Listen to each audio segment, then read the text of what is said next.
असर मगरिब या इशा के बाद झाड़ू नहीं लगानी चाहिए, तंगदस्ती होती है, क्या हुक्म शरअ होगा। देखें, शरीयत इससे कुछ मना नहीं करती है। बाद अकाबरीन ने ऐसी चीज़ें लिखी हैं, लेकिन हम उसमें यही तावील करते हैं कि उनके इलाक़ों में ये बातें मशहूर हो गई। उन्होंने इस वजह से उन बातों की तायद की है कि अगर हम तायद नहीं करेंगे, इसके ख़िलाफ़ बोलेंगे तो लोग कहेंगे चलो ठीक है, फिर तो झाड़ू देनी चाहिए। और झाड़ू दी और वाकई तंगदस्ती आ गई तो फिर वो अकाबरीन के भी ख़िलाफ़ होंगे, तालीम शरअ के भी ख़िलाफ़ होंगे और सोचेंगे कि जो अफ़वाहें हैं वो बिल्कुल दुरुस्त हैं।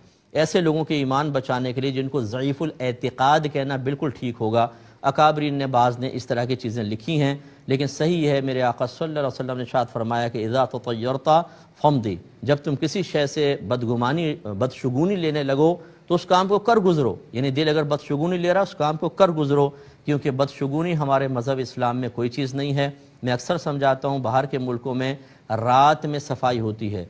आप UAE की रियासतों में चले जाएं, नाइट में पूरा क्लीन कर देते हैं और डे में सब साफ़ सुथरा मिलता है। दिन के अंदर सफाइयाँ नहीं। हाँ, दिन के अंदर ज़रूर वो लड़के वगैरह होते हैं जो फुटपाथ से कोई चीज़ फेंक दी तो उसको जमा करते रहते हैं, लेकिन प्रॉपर सफाई जो है रात में ही होती है। तो रात में अगर सफाई करने से तंगदस्तियाँ आती तो उन पर ज़्यादा आनी चाहिए। इस किस्म की दकियानूसी बातों से या जिनके पीछे शरीयत की मजबूत दलीलें नहीं हैं, उन बातों पर तो हम अमल करने के लिए बहुत तैयार हैं। दिल में खौफ भी पैदा होगा, झाड़ू उठाते भी हाथ कांप जाएंगे, फेंक देंगे। लेकिन कुरान और हदीस में जो अल्लाह के रसूल की वाज़ेह तौर पर अज़ाबात की वईदें बयान की गई हैं और उनके वाज़ेह तौर पर जराइम के ऊपर सज़ाएँ बयान की गई हैं, उनको पढ़ते हुए कभी हाथ नहीं कांपेगा।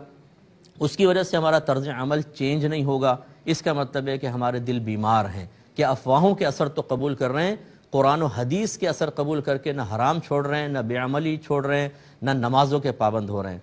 इसलिए अगर कोई इसका कायल है, मैं उस पर अटैक नहीं कर रहा हूँ, कोई बुरा ना माने, लेकिन हम चाहते हैं कि आप ज़ईफ़ुल एतिक़ादी से क़वियुल एतिक़ादी की तरफ आएँ, मजबूत एतिक़ाद वाले बने।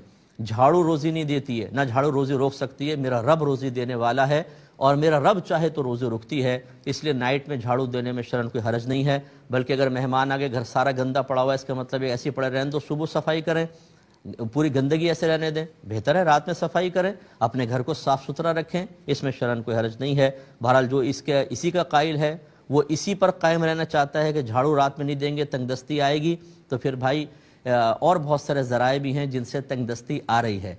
आप देख लीजिए, हर घर के अंदर तो खुशहाली नहीं है कि रात में झाड़ू नहीं दी तो खुशहाली आ गई। तो उन सब को भी ख़त्म करें। जब इन चीज़ों के पीछे लगेंगे, होगा वही जो मेरा रब चाहेगा, लेकिन आपको आपका अपना मकसूद हासिल नहीं हो सकता।